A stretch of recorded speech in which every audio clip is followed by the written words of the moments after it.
पाकिस्तान शिद्दत पसंदी, लाइल्मी और लाशऊरी से दो चार। इसराइल के खिलाफ एहतजाज करने वाले एक पाकिस्तानी ने अपने ही मुल्क के शहरी को कत्ल कर डाला। पाकिस्तान में इसराइली प्रोडक्शन के बॉयकॉट से शुरू होने वाला ट्रेंड अब खतरनाक शक्ल इख्तियार कर चुका है।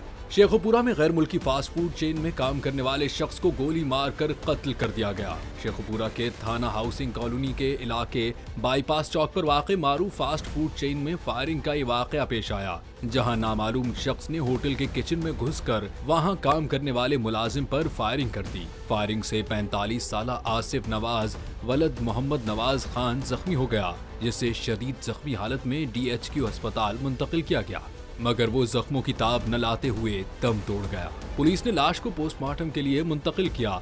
वाक़े के बाद थाना हाउसिंग कॉलोनी पुलिस ने हसास इदारों के हमरा शहर के मुख्तलिफ इलाकों में सर्च ऑपरेशन शुरू किया है। इस दौरान कई मकामात पर छापे मारे गए और मुतअद्दिद मुश्तबा अफराद को हिरासत में ले लिया गया।